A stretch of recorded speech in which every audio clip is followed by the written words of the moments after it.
क्योंकि जब दक्ष को प्रजापति का पद मिला तो एक बार एक सभा रखी और उस सभा में बड़े बड़े देवता ब्रह्मा विष्णु महेश समस्त देवता इत्यादि आए। लेकिन आज दक्ष पहले नहीं आया। दक्ष को लग रहा है कि मैं पहले चला जाऊंगा तो सब आ करके बैठ जाएंगे, यदि मैं बाद में जाता हूं तो सब खड़े होकर के हमारा सम्मान करेंगे।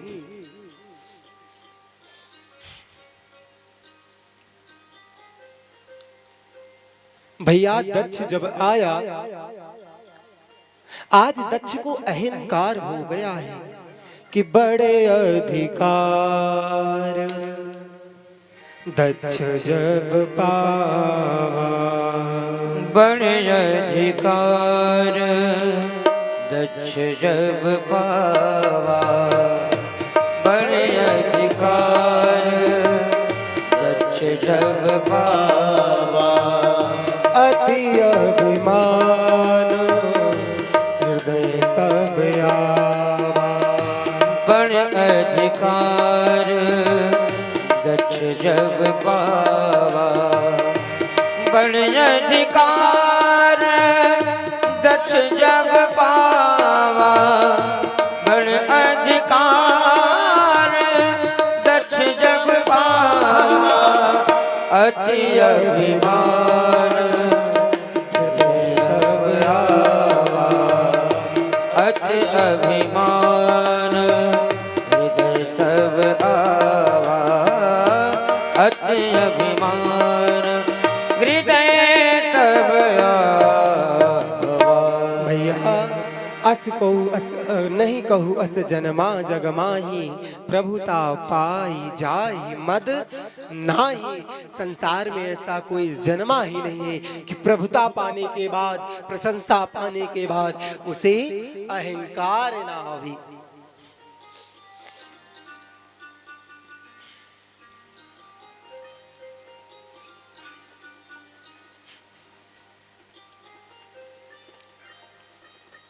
भैया दक्ष जितनी समय आया सब तो खड़े हुए, लेकिन ब्रह्मा विष्णु और महेश नहीं खड़े हुए। दक्ष देखा ब्रह्मा, बोला ये तो मेरे पिता हैं भाई, कोई बात नहीं। विष्णु मान लो मेरे दादाजी हैं, लेकिन ये शिव को नहीं खड़ा हुआ, ये तो मेरा पुत्र है। पुत्र कैसे बोले, दामाद, और दामाद तो पुत्र के समान है। सभी सभासदों को संबोधित करते हुए बोल पड़ा, श्रूयताम ब्रह्मर्षयो में सह देवा सहाग्नयः, साधूनाम ब्रुवतो वृत्तम नज्ञानन्न च मत्सरात्। सभी लोग मेरी बात ध्यान पूर्वक सुनो, जो मैं कहने जा रहा हूं ईर्षावश नहीं है, ये सत्य है। सारे तालाब को एक मछली गंदा कर देती है, और किसी सभ्य में यदि असभ्य व्यक्ति चला जाए तो पूरी सभ्य सभा असभ्य हो जाती है। सभा इधर उधर लखने लगी, भैया इस सभा में असभ्य कौन आ गया। दक्ष ने कहा इधर उधर मत देखो, ये जो शिव आया है यही है, न पहनने की ठौर, न खाने की ठौर, न रहने की ठौर।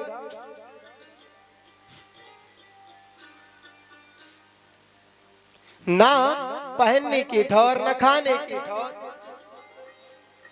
और जरा जरा देखो इसे देखो, बंदर जैसे आंखें लपलपाता रहता है, और कहा मेरी मृगनयनी जैसी बेटी। किसी ने कहा कि जब मृगनयनी जैसी तुम्हारी बेटी थी तो इस बंदर वाले के साथ ब्याह क्यों किया। बोला अरे ब्याह तो मैं अपने पिता ब्रह्मा के कहने पर कर दिया। और भगवान शिव भैया क्रोध नहीं कर रहे, इतना सुनने के बाद केवल मुस्कुराए जा रहे। और आजकल के जमाता कैसे हैं प्रभु, ससुराल पहुंचे अगर 5 मिनट खातिरदारी में भैया कमी रह गई, तुरंत फोन आएगा, सुनो आज के बाद मुझे आने के लिए मत कहना, मैं कभी झांकने नहीं जाऊंगा। वो बाबूजी पीछे हंस रहे हैं, अनुभव है पुराना, बोलो राधे राधे। लेकिन शंकर जी नहीं, बैठे बैठे मुस्कुरा रहे, सुन रहे, और जितना मुस्कुरावे दक्ष उतना क्रोध से लाल हो जावे। दक्ष ने श्राप दे दिया, सहभागम नलभताम देवर देव गणा धमा, आज के बाद शिव को किसी भी देवता में के यज्ञ में भाग नहीं मिलेगा। दक्ष ने कहा, देवताओं मेरी तू अधम है। भैया दक्ष के बातों का अनुमोदन कर रहे दक्ष के जो सेनापति थे वो भी मुस्कुरा रहे हैं।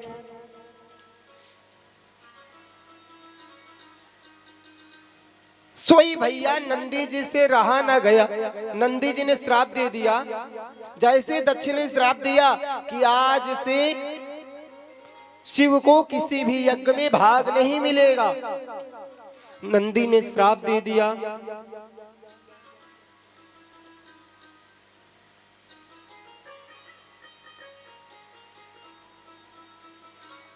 सुन जा, ये जो तेरी बकरे की तरह बकबक कर रहा है, जा तेरी सर भी बकरे की तरह हो जावे। भैया सोई वहां बैठे थे भृगु जी, कोई दाढ़ी हाथ फेर रहा, कोई भैया दांत दिखा रहा।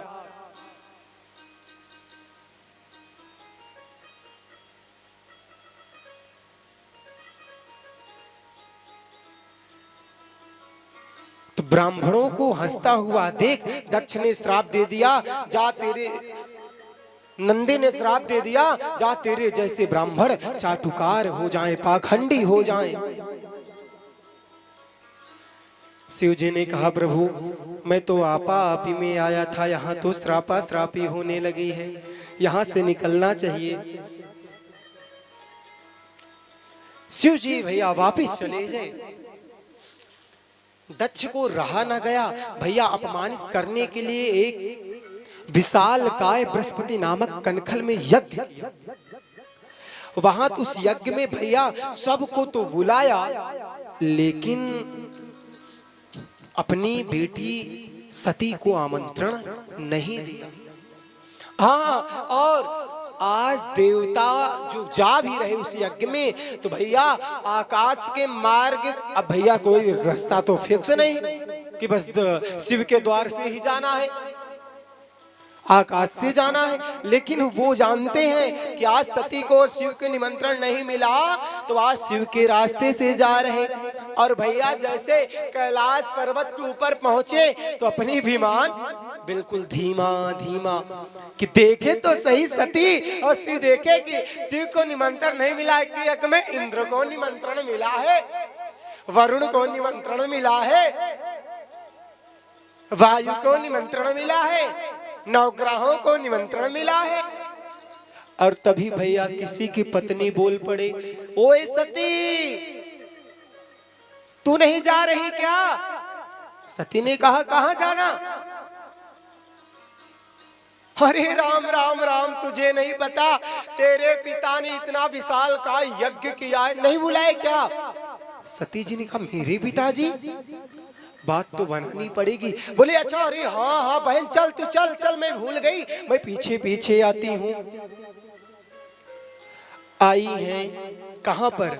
शिव जी के पास, और शिव जी से कह रही हैं कि हे प्रभु, प्रजापतेस्ते स्वसुरस्य साम्प्रतं निर्यापितौ यज्ञ महोत्सवः किल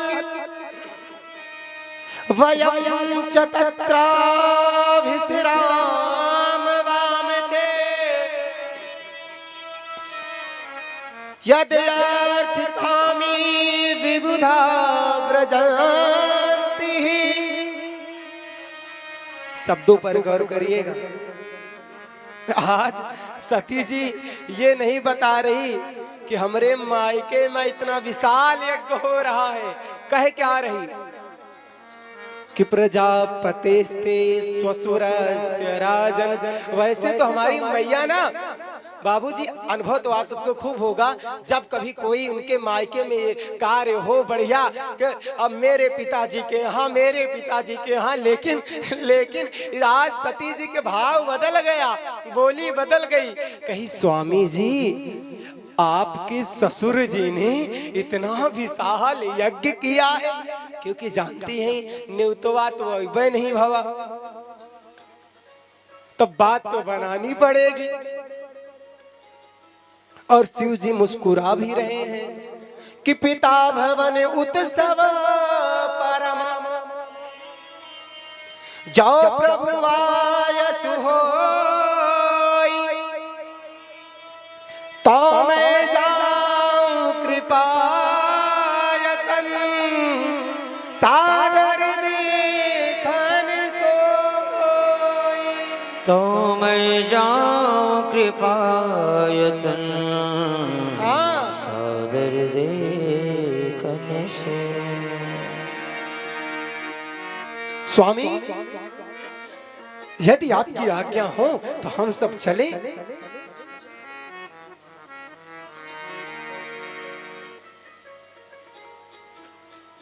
शिव जी ने कहा देवी क्या हुआ, निमंत्रण आया है क्या? लाओ लाओ कार्ड वार्ड दिखाओ जो आया हो।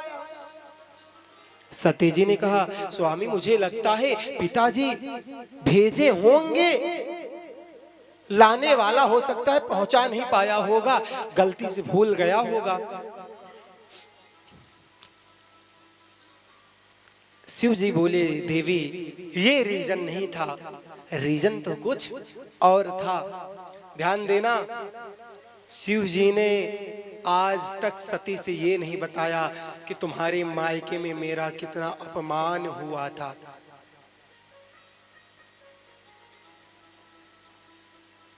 है ना मोरी मैया? और आज करके मायके में अगर ऐसा अपमान हो जाए तब। लेकिन शिव जी सांस तक नहीं ली। आज बता रही कि देवी दक्ष सकल निज सुता बुलाई, दक्ष सकल निज सबको बुलाया, दक्ष सकल निज सुता बुलाई, दक्ष सकल निज सुता बुलाई, दक्ष सकल निज सुता बुलाई। हमरे बैर तुम्हें बिसराई, हमरे बैर तुम्हें बिसराई।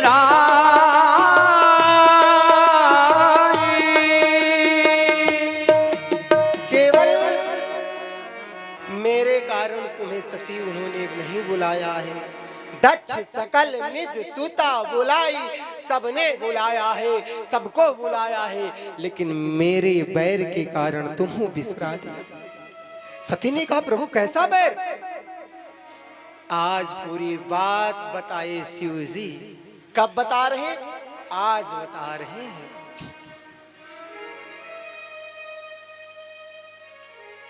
सती बेचैन, जाऊं कि ना जाऊं, जाऊं कि ना जाऊं, क्या किया जाए, क्या किया जाए। सती ने कहा स्वामी कुछ स्थान ऐसे होते हैं जहां बिन बुलाए जाना चाहिए, जैसे पिता के घर, स्वामी के घर, मित्र के घर, गुरु के घर, संतों के यहाँ, ऐसे जगह पर बिना बुलाए जाना चाहिए। शिव जी ने कहा देवी बात तो तुम बिल्कुल ठीक कह रही हो, किंतु ऐसे स्थान पर तभी जाना चाहिए जब आपस में मनो मलिन ना हो, और यदि मन मुटाव है तो फिर जा रहे हो तो फिर ऐसी जगह जाने से कल्याण नहीं हो रहा। तदपि विरोध मान जहाँ कोई, तहाँ गए कल्याणी न हो। तदपि विरोध मान जहाँ कोई, तहाँ गए कल्याण न होई। सामने वाला प्रसन्न ना हो, उसके नेत्रों में प्रेम ना दिखे, ऐसे स्थान पर नहीं जाना चाहिए। हाँ, कि आवत ही हर से नहीं, नयन नहीं सने, तुलसी तान जाइए, चाहे कंचन बरसे में। तुलसी तहाँ न जाइए, चाहे कंचन बरसेगे। चाहे वहां स्वर्ण की बरसात क्यों ना हो, उस स्थान पर नहीं जाना चाहिए। शिव जी कभी सती कभी अंदर जाती, बाहर जाती, उत्तर जाती, पूर्व जाती, पश्चिम जाती, दक्षिण जाती, कि जाऊं कि ना जाऊं, जाऊं कि ना जाऊं, कि भांति अनेक शंभु समझावा, भावी बसना ज्ञान उरियावा। भावी बसना ज्ञान। बहुत समझाया शिव जी ने कि सती वहां जाना उचित नहीं है, लेकिन भैया सती को जब नहीं समझ आया, भैया आज शिव जी पुनः समाधि में जा रहे, ध्यान लगा रहे, सब कुछ भगवान के भरोसे छोड़ दिया। हुई है सोई जो राम रचिरागा, हुई है सोई सब राम जानते हैं। राम रचिरागा, हुई है सोई जो राम रचिरागा, हुई है सोई जो राम रचिरागा, हुई है सोई जो राम रचिरागा, को कर तरक बढ़ावै साखा, को कर तरक बढ़ावै साखा, बढ़ावै साखा।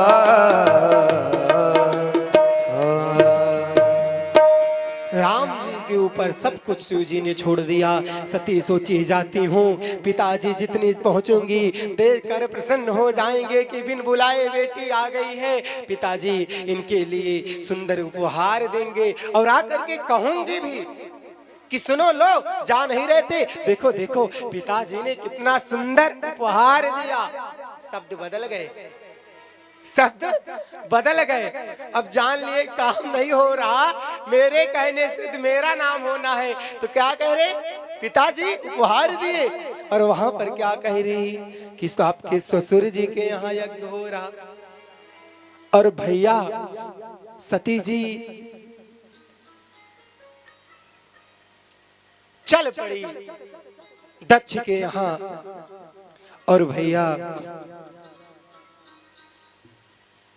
जैसे पहुंची हैं तो भगवान शिव ने पीछे से रुद्रगणों को भी भेज दिया है। कहीं देखा हरि जतन बहु राहीन दक्ष कुमार, दिए मुख्य गण संग तब विदा कीन्हि त्रिपुरा। विदा कीन्हि त्रिपुरा। भैया कन्हैया ने, शिव जी ने रुद्र गणों को भेज करके विदा किया है। और जैसे सती पिता के घर पहुंची तो वहां सती का अनादर होने लगा है। वहां हो कह रहा है, पिता भवन जब गई भवानी, दक्ष त्रासे का नासन मानी। पिता भवन जब गई भवानी, पिता भवन जब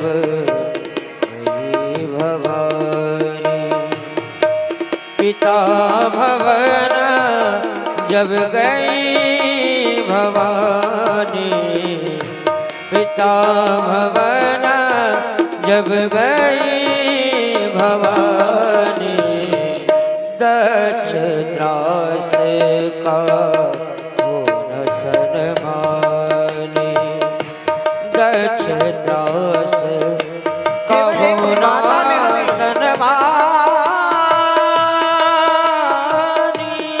केवल एक माता मिलती है रो भैया क्या? सादर भले ही मिली एक माता, सादर भले ही केवल माँ प्रसूति मिलती है।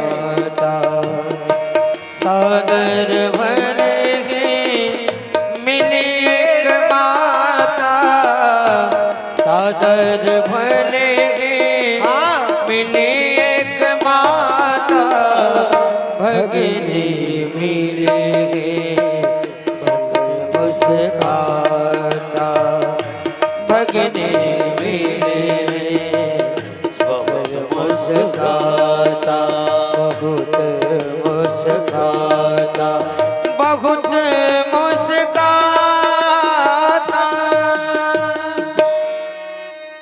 भैया कोई भी सती का सम्मान नहीं किया, तभी सादर भले मिली एक माता। माँ प्रसूति ने कहा आओ आओ बिटिया, ठीक किया तुम आ गई।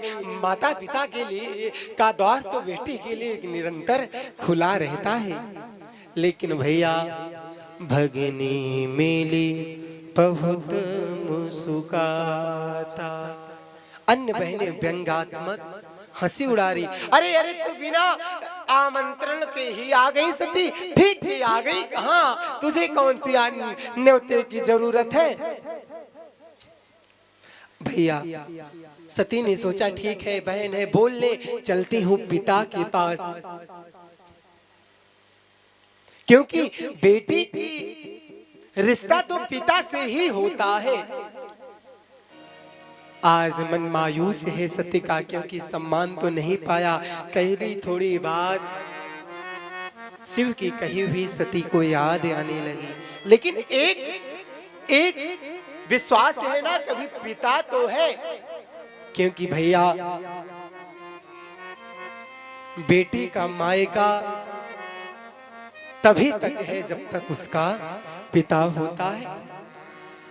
हाँ, और सती को भी ये बात लग रही कि मेरे पिता तो होंगे ना, सबने तो अपमान कर दिया, लेकिन मेरे पिताजी हैं, जैसे मैं अभी जाऊंगी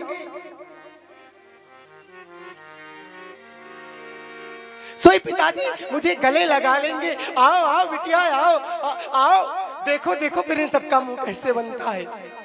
लेकिन प्यारे आज जैसे उस यज्ञशाला में सती पहुंची ना, वो बर्ताव दक्ष ने किया कि मानो सती के पैरों तले जमीन खिसक गई। कि दक्ष न कुछ पूछी कुछ लाता, सीत ही सतही बिलो की झरी सब गाता। दक्ष ने तो आज देखा तक नहीं, अपना मुंह मोड़ लिया कि कौन आया है।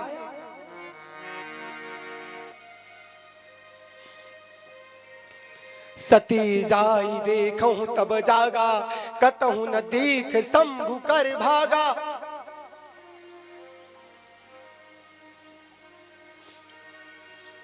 लेकिन प्यारे आज सती क्योंकि पिता की नहीं अब अपने पति की हो चुकी है, अब पिता की नहीं अब पति की हो चुकी है। तो भैया जैसे सती ने देखा, सती जाए देखो तब जागा, कतहु न देख शंभु कर भागा। मेरे स्वामी मेरे पति मेरे महादेव का एक भाग नहीं मिला, छोटे से छोटे देवताओं को भाग मिला है, पंचलोकपाल, 10 दिक्पाल, नवग्रह, शनि, राहु, केतु सबको भाग दिया गया है। इंद्र को दिया गया, जल को दिया गया, वायु को दिया गया, लेकिन मेरे पिता को, मेरे पति को एक भाग नहीं। और भैया ये बात सह न पाई सती, क्योंकि सती ने विचार किया कि मैं वापस जाऊंगी तो मेरे पति मुझे दक्षिणी करके पुकारेंगे। आज के बाद शिव अपमान न जाई सही, हृदय न होई प्रबोध। कि शिव अपमान न जाई सही, हृदय न सोई प्रबोध। सकल सभई हटि हटिक तब, बोली बचन सक्रोध। आज सती सभी सभासदों को संबोधित करते हुए बोल पड़ी कि हे सभी सभासद, जितने यहाँ पर लोग हो कान खोल करके सुन लो। जिन जिन ने मेरे स्वामी का, मेरे पति का अपराध किया है,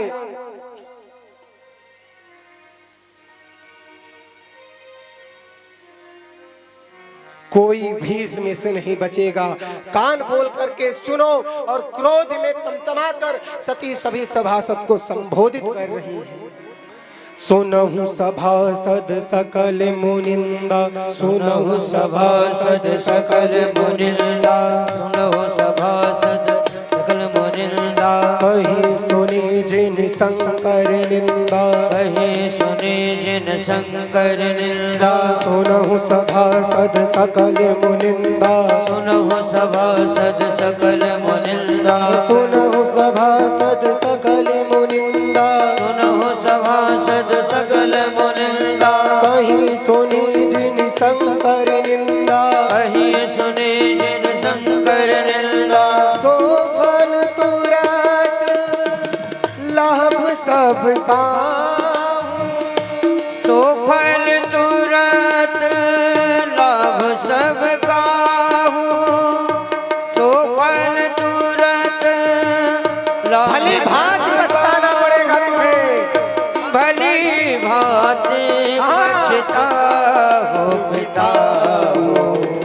सो फल तुरंत लाभ सबको पछताना पड़ेगा जिसने अपमान किया है। भली भांति पछताओ पिता हो। और भैया सती जी सभी सदा सभासद को एक बात कहती कि मेरी बात ध्यान पूर्वक सुनो। जिन जिन ने शिव की निंदा की है अथवा सुनी है, ये बात कान खोल करके सुन लेना। सबको ये बात पछताना पड़ेगा, सबको दंड मिलेगा, कोई नहीं बच पाएगा।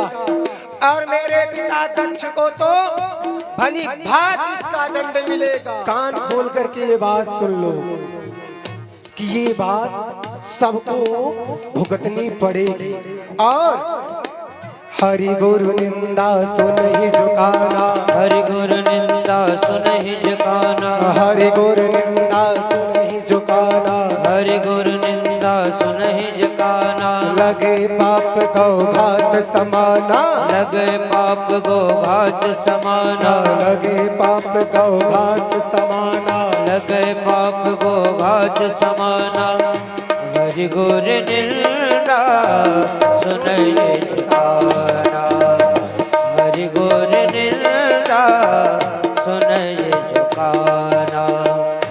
लगे पाप गो घात समाना। लगे पाप गो घाट समाना। हरि गुरु निंदा सुनहि झुकाना। हरि गुरु निंदा सुनहि झुकाना। जिन जिन ने मेरे स्वामी के निंदा सुनी है सबको ये पछताना पड़ेगा। हरि गुरु निंदा सुन ही झुकाना, जो जीव हरि की गुरु की निंदा सुनता है उसे गौ हत्या का पाप लगता है। ऐसे बोलते हुए सभी सभासदों को क्रोध में आकर के भैया माता सती ने अपने आप को पूरे शरीर को योगाग्नि में ले जाकर के भस्म कर दिया। क्योंकि भैया तभी वहीं पर योगाग्नि में भस्म होता देख सभी रुद्रगण उत्पात मचाने लग गए, यज्ञ का विध्वंस करने लग गए। भृगु जी ने यज्ञ के रक्षक भृगु देवताओं को प्रकट करके रुद्रगणों को भैया मार मार करके भगाया। सारे रुद्रगण शिव जी के पास पहुंचे और शिव जी की कहा कि प्रभु आज अपराध हो गया, त्राहिमाम स्वामी त्राहिमाम।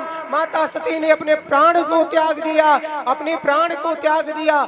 जैसे शिव ने सुना क्रोध में लाल होकर के शिव ने विकराल काय रूप बना करके अपनी भैया जटा से एक जटा बिखेर दी, उसमें से एक जटा निकाली।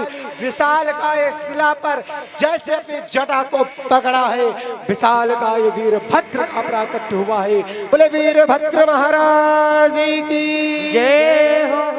आदेश दिया कि जाओ भैया दक्षम स यज्ञम जहिमत भटानाम, इस पूरी दक्ष के यज्ञ को विध्वंस कर गो। भैया जैसे वीरभद्र चल रहे हैं, देख रहे सारे भृग देवता आपस में बात करने लगे। कौन आ रहा? अरे भैया ये आंधी कैसी, ये तूफान कैसा, गोधूली बेला नहीं, गाय नहीं चल रहे। किसी ने कहा मुझे लगता है शिव का विकराल रूप आ रहा। शिव ने अपनी त्रिकाल दृष्टि तो नहीं खोल दी। देखते देखते भैया वीरभद्र वहां पहुंच गए और महाराज वीरभद्र ने तुरंत तो दक्ष का सर पकड़ा और भैया थड़ से अलग करके यज्ञ कुंड में स्वाहा। सारे देवता इधर उधर भागने लगे, एक एक पकड़ करके भैया सबको दंड दिया है। भृगु जी की दाढ़ी खींच ली, पूछा से बोला तू बहुत दांत जो है निकाल पीस रहा था ना, एक मुक्का मारा 32 अंदर। भैया भग देवता दृष्टि दिखा रहे थे, उनकी दोनों पल्फ फ्यूज कर दी। हाँ सारे देवता भागने लगे, ब्रह्मा जी के पास दौड़े। ब्रह्मा जी से कहा रक्षा करो प्रभु, रक्षा करो। ब्रह्मा जी शिव जी के पास गए, आहा शिव जी की स्तुति कर रहे हैं। ब्रह्मा जी से कह रहे कि हे गुरुदेव कैसे मनाया जाए इनको? तो किसी ने कहा कि भैया शिव जी माने या ना माने, लेकिन भगवान राम ने के द्वारा रचित रामेश्वर में जो भगवान राम ने गाया है, आओ आओ कि रुद्राष्टम का पाठ करो। किसी ने कहा इनके जय जयकार करो, किसी ने कहा इनका भजन करो। ये माने तो पहले। हाँ और भैया मैं आपको बता दूं, आपके पास आचार्य नहीं, आपके पास श्रृंगी नहीं। भैया आप भगवान शिव का अभिषेक यदि करना चाहते हैं तो रुद्राष्टकम का पाठ करके भैया भगवान शिव का अभिषेक करें, आपको भैया समस्त अभिषेक का पुण्य फल प्राप्त होता है। आओ मनाते हैं हमारे साथ, गुनगुनाओ प्यारे जिसे जिसे याद हो। नमामि शमीशान निर्वाण रूपम विभुं व्यापकं ब्रह्म वेद स्वरूपं निजं निर्गुणं निर्विकल्पं निरीहं चिदाकाशमाकाश